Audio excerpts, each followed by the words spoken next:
All right, and we are back here on the GSMC Football Podcast. And for the final part of the show, we were going to talk about the Ravens' excitement over signing Derrick Henry. So I wanted to talk about John Harbaugh's comments, the head coach for the Ravens, and what he had to say. He's fired up about it. This is some of the quotes from him. He was asked about Henry. And he said, well, that's just it. People talk about attacking the full width of the field, especially in the run game. You could do it in the pass game too, or extend some runs, or call them screens and things like that. These are all things Lamar is so good at. He's talking about Lamar. Lamar does it by throwing the ball. He could do it by reading the defense and keeping it, or going a different way. We could take the back, and Lamar could go vertical. We've got a lot of different things that we like to do. So A gap, B gap, C gap, D gap, alley, or all the way to the sideline. You want to attack a defense like that, right? That's important in a run game, and Derrick Henry can attack every single one of those areas. So this is where he talks about Derrick Henry just as well. He could come downhill. There's no doubt about it. He's going to get after that A gap, and he's going to make people defend to force the defense to tuck in there real nice. And then he said, well, it's a big buzz, big guy and a big player. He has great personality and loves football. We played against him all those years. When you play against a guy, you earn respect for a guy, and we've had our hands full trying to stop him. So it kind of speaks to us how we want to play and approach the game, so I'm fired up to have him. And Derrick Henry has had some big performances against the Ravens. So Derrick Henry against the Ravens, so I did have his full numbers. In 4 career games against the Baltimore Ravens, Henry rushed for 277 yards on 55 carries with 3 touchdowns, leaving a lasting impression on the Ravens coaching staff. So let's go back to those specific games, shall we?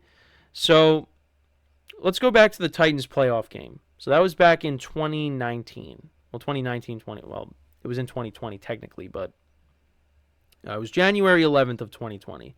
So Lamar Jackson wins the MVP. Ravens finish 14-2. They're the 1 seed. And the Tennessee Titans, came to town, and Ryan Tannehill was the quarterback. And the Titans went in there and won that game by a couple of scores. They won 28-12. Ryan Tannehill actually went 7 of 14 for 88 yards and 2 touchdowns. And, okay, so Derrick Henry had 30 carries for 195 yards in that game. They could not stop him. He also had 2 receptions for 7 yards. And he also threw for a touchdown. I believe it was to... Was it to Corey Davis? Yeah, it was to Corey Davis. So he threw a touchdown. Well, he caught it. Well, he didn't catch a touchdown, but he, made some catches. And he also ran the ball, mainly, because that's what he does. 30 carries for 195 yards. So he tormented the Ravens in that game. And they won't forget that. And I remember watching that game on that Saturday night. I think I was at my grandparents' house. And I was like, wow, this is unbelievable. And the Ravens came out flat. And they just were not able to recover.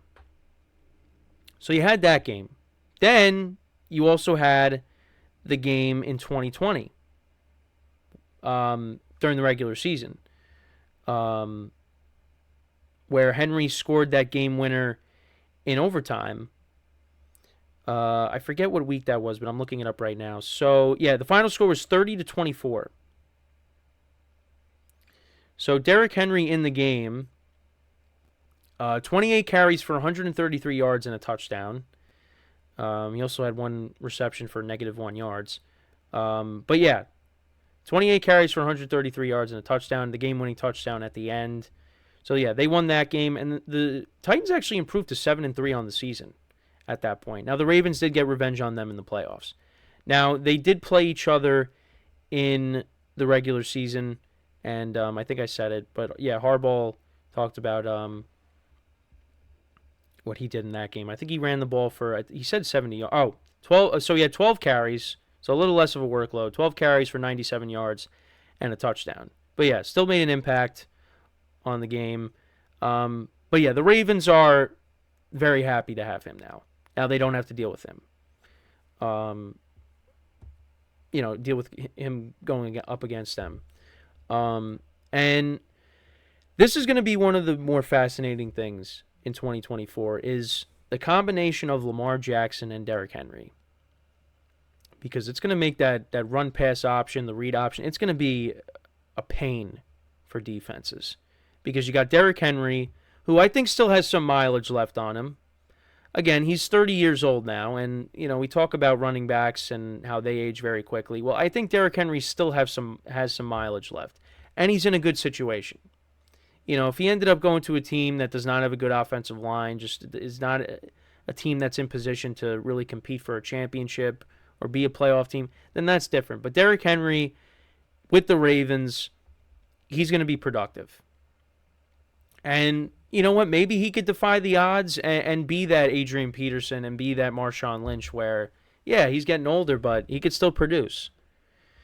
But yeah, he's taking a lot of punishment.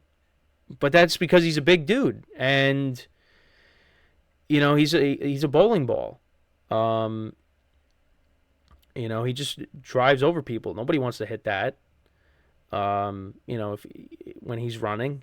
Nobody wants to try to tackle that. I mean, we talked about in the first segment the hip drop tackle. Well, you need like 5 people to tackle him. But yeah, I mean, this was a solid move for the Ravens, and again, I mean he tormented them in the playoffs, so I mean they're happy to have him now, and this is coming off of the Ravens, still dealing with injuries at the running back position. I mean, you had J.K. Dobbins get hurt. Keaton Mitchell, their rookie running back, he ended up getting hurt as well. I mean, it just seems like every year the Ravens deal with injuries, specifically at the running back position. I mean, Lamar Jackson was thankfully healthy the whole season. Knock on wood, that doesn't happen again, and he stays healthy next year as well. But, J.K. Dobbins, continues to not be able to. I mean, now he tears his Achilles, and you hope he bounces back. I mean, he's a free agent now, so we'll see if a team picks him up. I feel like somebody will give him a shot, but yeah, it's hard when he's had significant injuries, back-to-back seasons basically. Well, at least the year before 2022, because 2021, yeah, you had him, Gus Edwards, and Justice Hill all got hurt, so they had to bring in Latavius Murray and who else? Devontae Freeman. I mean, it was really weird. It was a weird year for the Ravens. I think they also brought in Le'Veon Bell too at one point. Yeah, it just this is like a common occurrence for the Ravens every year. But now you bring in Derrick Henry, Keaton Mitchell. You hope comes back healthy. You still got Justice Hill there. Gus Edwards is now with the Chargers. J.K. Dobbins is a free agent. So we'll see if he ends up going elsewhere. But yeah, I think this, like I said, I think this is going to be one of the more fascinating storylines of the season in 2024, just having Derrick Henry and Lamar Jackson in the same backfield. And again, made jokes about it with my coworker, who's a Ravens fan. Oh, so now maybe the Ravens will run the ball 7 times instead of 6 in the championship game. Yeah, I mean, if you have Derrick Henry, so if the Ravens get back to that position next year and they're playing the Chiefs at home, Derrick Henry has to be your game plan. And don't panic like you did in this AFC Championship game where, the Chiefs took the lead and you're like, all right, well, we got to start throwing it, where you didn't really have to do that. Because the game never really got out of hand. But, then you can also look at Zay Flowers fumbling and Lamar Jackson throwing a pick. It's just, there were points left on the board too. So, but, listen, the Ravens and Derrick Henry, they do have a common enemy because Derrick Henry did play against the Chiefs in an AFC Championship game and they did lose after having a 10-point lead. So, I mean, even though the Ravens have Derrick Henry, I mean, again, the Chiefs right now are still the team to beat. So, again, I'm excited to see what he could do with the Ravens. I think, again, having him and Lamar Jackson in the same backfield, that's going to be a lot of fun to watch. So we'll see. But let me know what you guys think about that. How do you see Derrick Henry performing in 2024? Again, I think it's going to be a lot of fun. So, and the Ravens are going to be playing in a tough division. I mean, they did win it. but you're going to have a healthy Joe Burrow coming back next year. We'll see how Deshaun Watson performs next season. The Steelers with Russell Wilson and Justin Fields, if Justin Fields ends up, starting. I mean, Mike Tomlin, I think, did say that, he's going to get a chance to show off, but Russell Wilson right now is locked in as the starter. So, again, I look at the Bengals and with the healthy Burrow and the Ravens as the favorites to win the division. So, but we'll see. I mean, that division, those teams are really going to beat up on each other. And that's the best division in football. So, I'm looking forward to that. But, yeah, it's going to be interesting how Derrick Henry does and, how him and Lamar Jackson work together. I think that's something that's going to be fun to watch. So, but yeah, so that's pretty much it. Again, let me know what you guys think about, Derrick Henry, his acquisition, the Ravens acquisition of Derrick Henry, and what you think he's going to do next year. Expectations for the Ravens with him. But yeah, that is pretty much it. Tomorrow is going to be a shortened show. Only 2 segments tomorrow, but then we'll be back to the traditional 4 Thursday and Friday. So a condensed show tomorrow. But everything else is the same the rest of the week. Towards the end of the week, we'll have the Sweet 16 for March Madness. Baseball starting, getting closer to the playoffs for the NBA and NHL. Also, the UFL is going to be starting this weekend, I believe, the Spring Football League. So, we'll touch upon that briefly at times.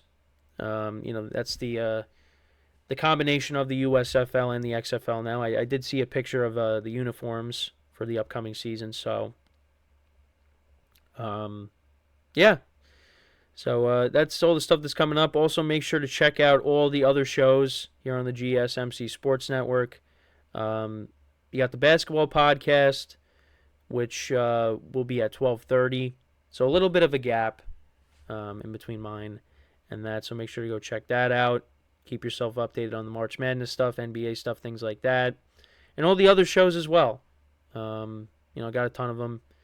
And, make sure to tune into them as well. You can find them all on our YouTube channels. You can find them on, wherever you get your podcasts as well. If you just want to listen, rather than seeing my face, you could just listen to me talk. Make sure to go do that. It really helps me out. It helps the other shows out as well here on the GSMC Sports Network. But other than that, that's pretty much it from me. Again, thank you guys for tuning in. Again, we'll be back again tomorrow, 10:30 a.m. Eastern Time. Again, a half-hour show we're going to do tomorrow, but then we'll be back to the full show Thursday and Friday. So, with that is all the time that we have for today. Once again, thank you guys for tuning in. We'll be back again tomorrow. And until then, I'm your host, Kenneth Gruenfelder, signing off from the GSMC Football Podcast, brought to you by the GSMC Sports Network. Have a good day, and I will talk to you guys tomorrow. Take care.